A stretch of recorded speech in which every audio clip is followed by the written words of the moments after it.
በዓለም ዙሪያ የምትገኙ የተከበራችሁና የተወደዳችሁ የጣና ቴሌቪዥን ቤተሰቦች እንደምን ዋላችሁ? አክብሮታዊ ሰላምታችን በያላችሁበት የምድር ዳርቻ ሁሉ ይድረሳችሁ እያልን የሚያዝያ 23 ቀን 2018 ዓ.ም የጣና ቴሌቪዥን የሰዓቱን ዜናችንን ይዘንላችሁ ቀርበናል። እስከ መጨረሻው አብራችሁን ቆዩ በማለት አክብሮታዊ ግብዣችንን እያቀረብን የሰዓቱን ዜናዎች ርዕሶቹን አስቀድመን እናስደምጣችኋለን። ብልጽግናው በወሎ ቤት አማራ ቀጠና የደረሰበትን ሽንፈት የሚቀለብስበት የፕሮፓጋንዳ ቃል እንኳን አጥቷል።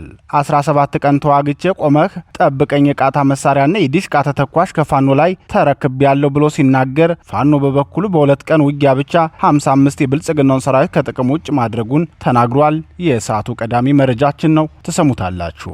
የብልጽግናው ሰራዊት የፋኖ መሪዎችን አፍናለሁ ብሎ ቢገባም የፋኖ ፈጣን ማጥቃት ከበባው ተሰብሮ የፋኖ መሪዎችን በጠላታቸው ላይ እርምጃ ወስደው ወጥተዋል። የጎንደሩን ትንቅንቅ በዜናችን የምናስደምጣችሁ ሌላው መረጃችን ነው። የአማራ ፋኖ ብሔራዊ ንቅናቄ በመላው የአማራ ክልል 182 ህዝባዊ መድረኮችን በማዘጋጀት ከትግሉ ባለቤት የአማራ ህዝብ ጋር መክሯል። ይህም የፋኖን የቀጠና ብዛት ያረጋገጠ ሲሆን ወዲህ ደግሞ ምሁራን ለፋኖ መሪዎች ግልጽና መሰረታዊ ጥሪ አቅርበዋል። ከምሁራኑ ለፋኖ መሪዎች የቀረበው ጥሪ ምንድን ነው የሚለውን የሰዓቱ ዜናችን በዝርዝር ያስደምጣችኋል። ብአዴን በባህር ዳር የመሬት ዕደላ ፕሮግራም አዘጋጅቷል። በብአዴን የተዘጋጀው የመሬት ዕደላ አወዛጋቢ ሆኖ የቀረበ ሲሆን በተለይም ለብልጽግናው ጄኔራሎችና በውጭ ሀገር ለሚኖሩ ደጋፊ አክቲቪስቶቹ የተዘጋጀ የመሬት ስጦታ በውስጥ አርበኞች መረጃ ተጋልጧል።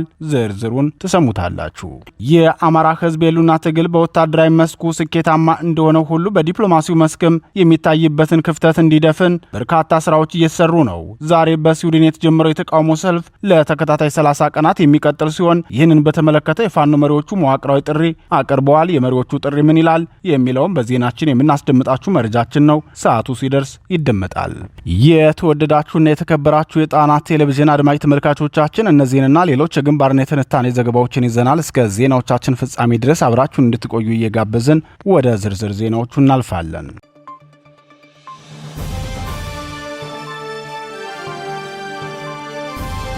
የፋኖና የብልጽግናው ልዩነት በወሎ ቤት አማራ። የአማራ ፋኖ ብሔራዊ ንቅናቄ ወሎ ቤት አማራ አጼ ምኒልክ ዕዝ በላስታ አውራጃ ባካሄደው ተከታታይ 2 ቀናት ውጊያ ከ35 በላይ የብልጽግናውን ሰራዊት አባላት እርምጃ ሲወስድባቸው፣ ብልጽግናው በበኩሉ በተከታታይ 17 ቀን ባደረኩት ተጋድሎ ቆመ ጠብቀኝ መሳሪያና 818 የዲሽቃ ተተኳሽ ማርኪያለሁ ብሎ ገልጿል። የሰሜን ምስራቅ ዕዝ ኮር አዛዥ እንደሆኑ የተናገሩት ብርጋዴር ጄኔራል ጣሂር ሳህሊ የተባሉ የስርዓቱ ወታደራዊ አዛዥ እንደገለጹት በራያ ቆቦ ወረዳ በአማያ በባይባዋ በጸበለት እና በአካባቢው ከሚያዝያ 6 ቀን 2018 ዓ.ም ጀምሮ የተጠናከረ ውጊያ አድርገናል ሲሉ ነበር የገለጹት። ከተጠቀሱ ቀናት ጀምሮ እስከ ትናንት ድረስ ባሉት 17 ቀናት ተከታታይ ውጊያ አድርጌያለሁ ያለ የብልጽግናው ሰራዊት በውጊያው ያሳካውን መረጃ ሲገልጽም ቀደም ሲል የተጠቀሰውን የቁስ ምርኮ ማግኘቱን አስታውቋል። በአንጻሩ የአማራን ህዝብ የሉና አደጋ ለመቀልበስ በታማኝነት በዓላማ ጽናትና በአማራዊ የአሸናፊነት ስነ ልቦና ተሞልቶ እየታገለ የሚገኘው የአማራ ፋኖ በተከታታይ 2 ቀናት ብቻ ባካሄደው ውጊያ ከ35 በላይ የብልጽግናን ሰራዊት እርምጃ መውሰድ ችሏል።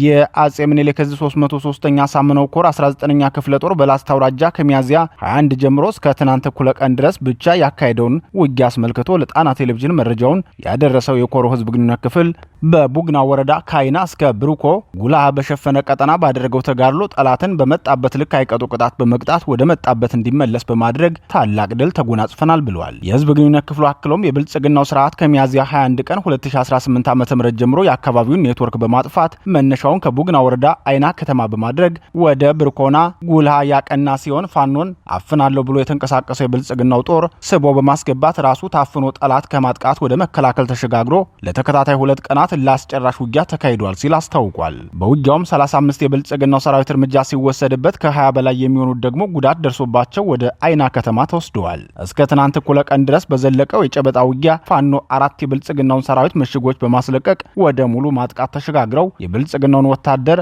ከብርኮ ወደ አይና ከተማ እንዲፈረጥጥ አድርገውታል።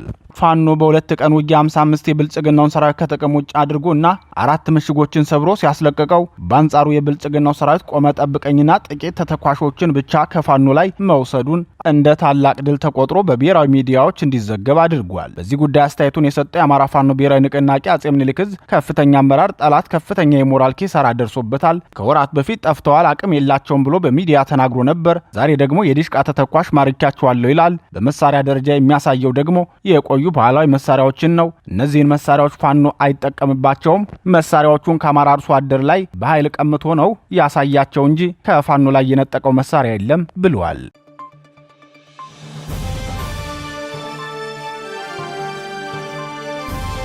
ለከበባ የገባው የብልጽግና ሰራዊት በፋኖ ተመታ።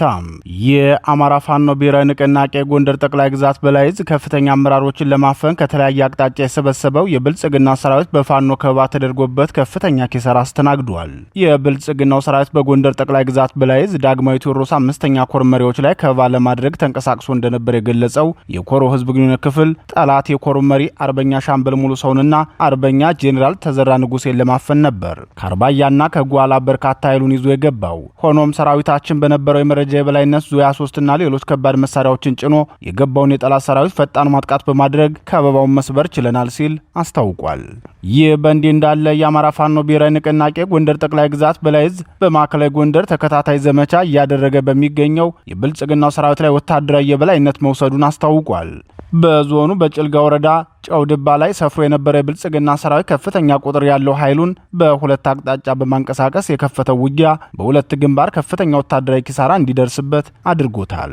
ከጭልጋ ወደ ዳባት አቅጣጫ በመንቀሳቀስ ሰፊ ቀጠና የሸፈነ ዘመቻ ከፍቶ የነበረው የብልጽግናው ሰራዊት በፋኖ ብርቱ ምት ወደ መጣበት እንዲመለስ ሲገደድ ከዚህ በፊት ለህገወጥ ተግባራት በጫካ አደራጅቷቸው የነበሩ ታጣቂዎችንም ይዞ ወደ መጣበት አይከል ከተማ መመለሱን የዓይን እማኞች ለጣና ቴሌቪዥን ገልጸዋል። በተለይም ዳንጋ አውራ ጎዳና ተብሎ በሚጠራው አካባቢ ዛሬ ከጧቱ ጀምሮ በአራት ግንባር በሜካናይዝድ የታገዘ ከባድ ውጊያ እንደነበር የገለጹት ምንጮቻችን በዚህ ውጊያ በርካታ የብልጽግና ሰራዊት ሙትና ቆስለኛ ሲሆን የነፍስ ወከፍ መሳሪያዎችና በሺ የሚቆጠሩ ተተኳሾች በፋኖ እጅ መግባታቸውም ተረጋግጧል። ይህን ተከትሎ በቀጠናው የገባው የብልጽግናው ሰራዊት መንገድ መሪ ሆነው ከሚያገለግሉት የባዕድ ሚሊሻዎች ጋር ከፍተኛ ግጭት መግባታቸውን የጣና ቴሌቪዥን ወታደራዊ ምንጮቻችን ገልጸዋል። ግጭቱ የተነሳው የብልጽግናው ሰራዊት አዛዦች በተሳሳተ የውጊያ ቀጠና አስገብታችሁናል በማለት በባዕዲኑ ሚሊሻ ላይ እርምጃ ለመውሰድ ሙከራ ማድረጋቸውን ተከትሎ ነው ሲሉ ተናግረዋል። ይህ ዜና እየተጠናቀረ በነበረበት እኩለ ቀን የባዕድ ሚሊሻና አድማ በተና በአንድ በመሰብሰብ በብልጽግናው ሰራዊት ላይ አምፀው እንደነበር ወታደራዊ ምንጫችን ገልጸዋል። የብልጽግናው ሰራዊት በተለይም የፋኖ መሪዎችን ከበባ ለማስገባት አቅዶ ባወጣው የዕለቱ ዘመቻው ከፍተኛ ምት ማስተናገዱን ተከትሎ የጥምር ጦሩ ክፍፍል ወደ ለየለት ግጭት ሊያመራ እንደሚችል ተጠቁሟል። ምንጮቻችን አክለውም ብልጽግናው ይህንን ዘመቻ የጀመረበት ዋና ዓላማ በቀጠናው ያለውን የፋኖ ሰራዊት በማሳደድ ነጻ የምርጫ ቀጠና ለመፍጠር ሲሆን ለዚህ አጋዥ ይሆናሉ የተባሉ በርካታ የመደበኛ ታጣቂዎች በጫካ ውስጥ አስተማርቶ እንደነበርም ታውቋል።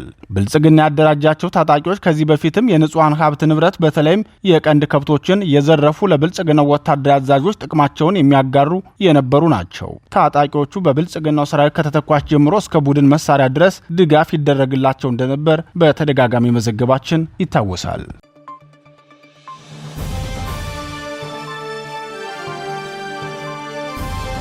ለፋኖ መሪዎች የቀረበው ወሳኝ ጥሪ የአማራ ህዝብ የሉና ትግል አሁን የደረሰበትን ደረጃ በተሻለ እንዲያልፍና ትግሉም ህዝብን ከዚህ በላይ ጉዳት ሳያደርስ በአጠረ ጊዜ እንዲጠናቀቅ ፋኖ የትግሉን ዓላማ በማጥራት ላይ ሊሰራ እንደሚገባው ምሁራን አሳሰቡ።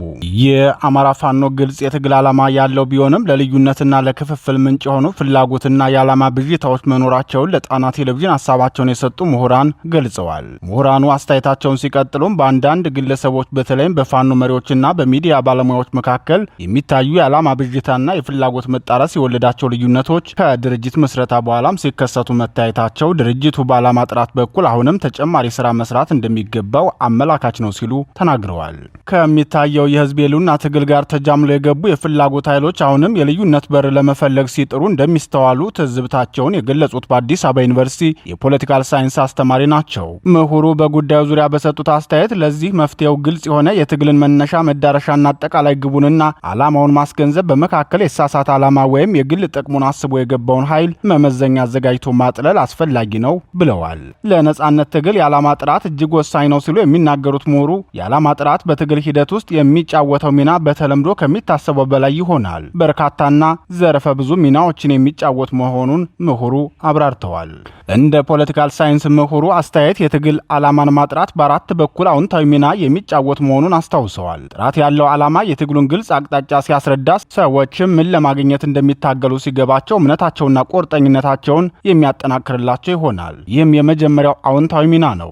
ሌላው መሰረታዊ ሚና ደግሞ የተገለጸና የተገነባ ዓላማ ህዝብን ለመብቱና ለክብሩ ለመነሳት ያነሳሳል። የተለያዩ ቡድኖችን አንድ ላይ አመጣጥኖ የሚፈጥረው ህብረት የትግሉን ድጋፍ ያሰፋል። ዓላማው ግልጽ ሆኖ ከቀረበና ከተገለጸ ሌላው የትግሉ ትሩፋት የሚሆነው ደግሞ ውጤታማ ውሳኔዎች መውሰድ የሚያስችል መሆኑ ነው። ይህም ማለት ምን እንደሚደረግና ምን እንደማይደረግ መለየት ቀላል ይሆናል ማለት ነው። በመጨረሻ ደረጃ የሚቀመጠው የዓላማ ጥራት ጠቀሜታው ትግሉን ከውስጣዊ ክፍፍልና ግጭት የሚጠብቅ መሆኑ ነው። ሰዎች በአንድ ጋር ዓላማ ሲመሩ አለመግባባት ይቀንሳል። እዚህም ባለፈ ለትግሉ የሥነ ምግባር መሰረት ይሰጣል። ትግሉ እንደ ፍትሐዊና እውነተኛ ተግባር እንዲታይ ያደርገዋል ሲሉ ገልጸዋል። ምሁሩ አክለውም አጠቃላይ የዓላማ ጥራት የነጻነት ትግልን የሚመራ የሚያበረታታና ወደ ውጤት የሚያደርስ ዋና መሰረት ነው በማለት መልእክታቸውን አስተላልፈዋል። የአማራ ፋኖ ብሔራዊ ንቅናቄ በ182 ቀበሌዎች ከፍተኛ ህዝባዊ ንቅናቄ አድርጎ ከትግሉ ባለቤት የአማራ ህዝብ ጋር ውይይት ማድረጉን በተከታታይ መዘገባችን ይታወሳል። በህዝባዊ የንቅናቄ መድረኮቹም የአማራ ህዝብ ለፋኖ መሪዎች ካቀረባቸው ጥያቄዎች መካከል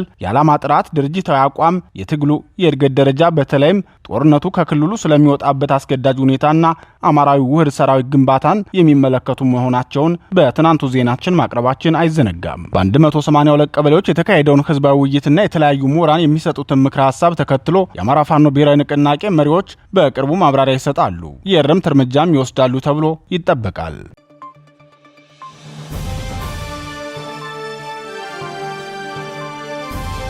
ብአዴን ለአክቲቪስቶቹ የከተማ መሬት አዘጋጀ። ከፍተኛ ጫና ውስጥ የገባው የአማራ ክልል መንግስት ባህር ዳር ከተማ ላይ ደጋፊ አክቲቪስቶቹን፣ የብልጽግና ሰራዊት አዛዦችን፣ ካድሬዎቹንና የክልሉን የጸጥታ ዘርፍ አመራሮችን ተጠቃሚ የሚያደርግ የከተማ ቤት መስሪያ መሬት ማዘጋጀቱን አስታወቀ። ይህም ለስርዓቱ ደጋፊዎችና ወታደራዊ ግዳጆች አፈጻጸም ስኬታማነት ጉልህ ሚና እንደሚኖረው የከተማ አስተዳደሩ ምንጮቻችን ገልጸዋል። የባህር ዳር ከተማ አስተዳደር ምክትል ከንቲባ አስሜ ብርሌ የከተማ አስተዳደሩን የ9 ወራት እቅድ አፈጻጸም በገለጹበት ወቅት ባቀረቡት ሪፖርታቸው በከተማችን ለ22000 ቤት ፈላጊዎች የሚሆን የመሬት አቅርቦት ስራ ለይተን አጠናቀናል። ለጊዜ የተመዘገቡት ግን 877 ማህበራት የታቀፉ ከ22000 በላይ ቤት ፈላጊዎች ናቸው። የመሬት ካሳ ክፍያ የግምት ስራውን አጠናቀናል፣ በቅርቡ ይፋ እናደርጋለን ሲሉ ተናግረዋል። የቤት መስሪያ መሬት ፈላጊዎችን ምዝገባ እስካለፈው ዓመት ሰኔ ወር ድረስ መዝግበው ማጠናቀቃቸውን የገለጹት ምክትል ከንቲባው 21000 በላይ ተመዝጋቢዎች ወደ ቅድመ ክፍያ እንዲገቡ አድርገናል። ማህበራቱ የካሳ ክፍያውን ከፍለው እንዳጠናቀቁ መሬቱን እናስረክባለን ሲሉ መናገራቸው ተሰምቷል። በዚህ ጉዳይ ማብራሪያ የሰጡን የከተማ አስተዳደሩ ምንጫችን በበኩላቸው በምክትል ከንቲባው የሰጠው መረጃ የተሳሳተ ነው፣ ሆን ተብሎ ህዝብን ለማዘናጋት የተሰጠ የተለመደ የአስጨናቂውን ጊዜ ማለፊያ መረጃ ነው። በሀገር ውስጥና በውጭ ለሚኖሩ የመንግስት ደጋፊ አክቲቪስቶች፣ በቅርቡ ከፋኖ ትግል ወጥተው ወደ መንግስት ለገቡት ወጣቶች፣ ለመንግስት ወታደራዊ አዛዦችና ለካቢኔ አባላቱ የተዘጋጀ መሬት አለ። በዚህ መሃል ተጠቃሚ እንዲሆኑ በጥንቃቄ የተመረጡ ጥቂት ግለሰቦች ሊኖሩ ይችሉ ይሆናል እንጂ ምክትል ከንቲባው እንደተናገሩት ለ877 ማህበራት የሚሆን መሬት አልተዘጋጀም፣ የሳይት ልየታም ሆነ የካሳ ክፍያ ግመታ ስራም አልታሰበም ሲሉ ተናግረዋል። የአስተዳደሩ ምንጫችን ሲቀጥሉም የተዘጋጀ የመሬት ስጦታው በሶስት ደረጃዎች የተከፈለ ነው። መሃል ከተማ መሬት የሚሰጣቸው፣ ከከተማው ዙሪያ የሚሰጣቸውና የቀበሌ ቤት የሚሰጣቸው ተብለው ተለይተዋል። የጄኔራልና ኮሎኔልነት ማዕረግ ያላቸው ወታደራዊ አዛዦች፣ በውጭ ሀገር የሚኖሩ ደጋፊ አክቲቪስቶችና ከፋኖ ትግል ወጥተው ለሚመጡ የፋኖ መሪዎች መሃል ከተማ ላይ ነው የሚሰጣቸው ብለዋል። የሀገር ውስጥ አክቲቪስቶች፣ የሻለቃና የመቶ አለቅነት ማዕረግተኛ የብልጽግና ወታደሮችና በአመራርነት ላይ ያለፉ ትግሉን የካዱ የፋኖ አባላት የቀበሌ ቤት በወረዳዎች የከተማ መሬትና ከባህር ዳር ራቅ ባሉ አካባቢዎች እንደሚሰጣቸው ምንጫችን አረጋግጠዋል። የክልሉ ሰላምና ጸጥታ ቢሮ ኃላፊው ዶክተር እሸቱ የሱፍ ለክልሉ ሚዲያ በሰጡት አስተያየት ከ33000 በላይ የጽንፈኛው አባላትን ወደ ሰላማዊ ህይወት መልሰናል ሲሉ መናገራቸው ይታወሳል። ከፋኖ ትግል ወጥተው ወደ ስርዓቱ ለሚገቡ ግለሰቦች ምን እየተደረገላቸው ነው ተብለው የተጠየቁት የብአዴኑ ሹም ሲመልሱም የከተማ ቤት መስሪያ መሬት፣ የገጠር እርሻ መሬትና ወደ መደበኛ ስራ የሚመለሱበትን ጥቅማ ጥቅም አቅርበንላቸዋል ሲሉ መናገራቸው አይዘነጋም። ባህር ዳር ከተማን ጨምሮ በሌሎች የክልሉ ታላላቅ ከተሞች የከተማ መሬት እደላው በዚህ መልኩ ተጠናክሮ መቀጠሉን በተከታታይ መዘገባችን ይታወሳል። በዚህ ጉዳይ አስተያየታቸውን የሰጡ ምሁራንም የክልሉን ህዝብ አንጡራ ሀብት ብአዴን ለራሱ ስልጣን ሲል እየቸበቸበው መሆኑን ህዝብ እንዲያውቅ ተደጋጋሚ ጥሪ ማቅረባቸው ይታወቃል።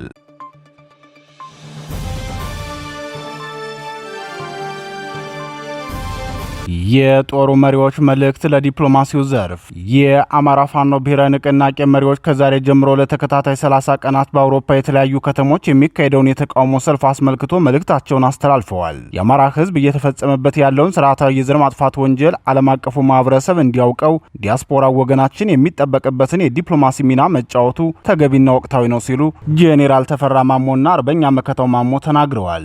የአማራ ፋኖ ብሔራዊ ንቅናቄ ከፍተኛ አመራሩ ጄኔራል ተፈራ ማሞ ለዓለም አቀፉ የተቃውሞ ሰልፍ አስተባባሪዎች ባስተላለፉት የድጋፍ መልእክት ጸረ አማራው የብልጽግና ስርዓት በህዝባችን ስም እየተበደረ የዘር ማጥፋት እንዳይፈጽም የዲፕሎማሲ ጫናው ተጠናክሮ ሊቀጥል ይገባዋል ብለዋል። የአማራ ፋኖ ብሔራዊ ንቅናቄ ወታደራዊ አዛዥ ጄኔራል ተፈራ ማሞ መልእክታቸውን ሲቀጥሉም ዲያስፖራው ወገናችን ስርዓቱ በአማራ ህዝብ ላይ የሚፈጽመውን የዘር ማጥፋት ወንጀልና በምርጫ ስም የሚያደርገውን የይስሙላ ሩጫ ለማስቆም በቆራጥነት እንዲነሳ ሲሉ ጥሪ አቅርበዋል።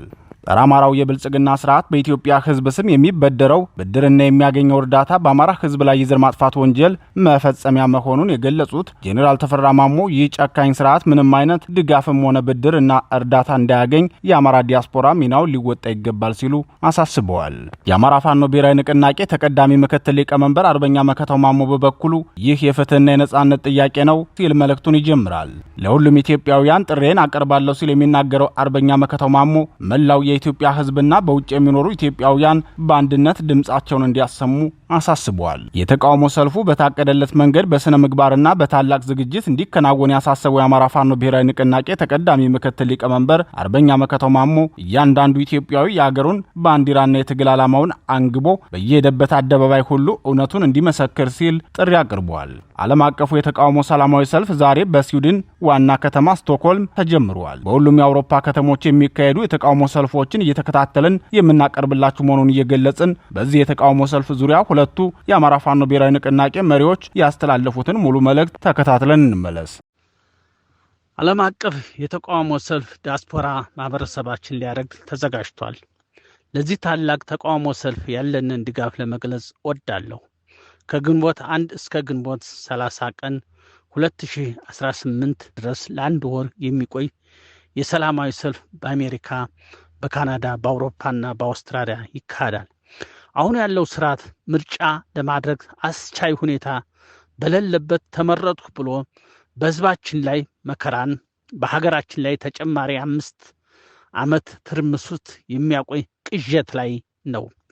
አገዛዙ ዜጎች በውጭ ለፍተው ሀገራቸው ላይ መስራት ሳይሆን የመቀበር መብታቸውን እንኳ እስከ መከልከል የደረሰበት አስከፊ ስርዓት እንደሆነ አሳይቷል።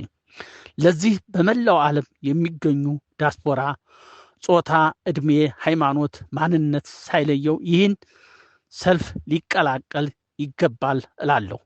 በምርጫ ስም የሚደረገውን የህዝብ ድምፅ ማፈን በአማራው ህዝብ ላይ እየደረሰ ያለውን የዘር ማጥፋት ጄኖሳይድ ለዓለም በማጋለጥ ዓለም አቀፍ ጫናና ማዕቀቦች በአገዛዙ ላይ እንዲቀጥሉ መጠየቅ ያስፈልጋል። ይሄ አንድ ወር የተቃውሞ ሰልፍ የዲያስፖራው ድምፅ በማስተባበር ሰላም ወዳድ ወገኖች ሁሉ በዚህ ጥሪ ላይ እንድትተባበሩ መልእክታችን ነው። በመቀጠልም ይህን የዓለም አቀፍ የተቃውሞ ሰልፍ ሁሉም የሚዲያ አካላት ለህዝባችን ተደራሽ እንዲሆን በማድረግ የድርሻቸውን እንዲወጡ እንፈልጋለን። አመሰግናለሁ። ጀነራል ተፈራ ማሞ፣ የአማራ ፋኖ ብሔራዊ ንቅናቄ ወታደራዊ አዛዥ። ሰላም ጤና ይስጥልኝ። አርበኛ መከታው ማሞ ነኝ። ዓለም አቀፍ የተቃውሞ ሰልፍ ዲያስፖራ ማህበረሰባችን ሊያደርግ ተዘጋጅቷል። ይህ ታላቅ ተቃውሞ ከግንቦት 1 እስከ ግንቦት 30 ቀን 2018 ዓ.ም ድረስ ለአንድ ሙሉ ወር የሚቆይ ሲሆን አሁን ያለው ስርዓት በምርጫ ስም አምባገነንነትን እያጠናከረ በህዝባችን ላይ መከራ እያራዘመ ይገኛል። በተጨማሪም ዜጎች በሀገራቸው የመቀበር መብታቸውን እስከ መከልከል የደረሰውን አስከፊ ስርዓት ሁላችንም ልናወግዘው ይገባል። ይህ ስርዓት በህዝባችን ላይ መከራን የሚያራዝም እንጂ ሰላምን የሚያመጣ አይደለም። በምርጫ ስም የሚደረገውን የህዝብ ድምፅ ማፈን፣ መቃወም፣ በአማራ ህዝብ ላይ እየደረሰ ያለውን የዘር ማጥፋት ጄኖሳይድ ለዓለም ማጋለጥ። ይህ የአንድ ወር የተቃውሞ ሰልፍ የዲያስፖራውን ድምፅ በማስተባበር በአማራው ላይ እየደረሰ ያለውን የግፍ ጭፍጨፋ ለዓለም ለማሳወቅ ያለመ ነው። ሰላም ወዳድ ወገኖች ሁሉ በዚህ ጥሪ ላይ እንዲተባበሩ እናሳስባለን። በመቀጠልም ይህን የዓለም አቀፍ የተቃውሞ ሰልፍ ሁሉም የሚዲያ አካላት ለህዝባችን ተደራሽ እንዲሆን የበኩላቸውን ድርሻ እንዲወጡ እናሳስባለን። አመሰግናለሁ።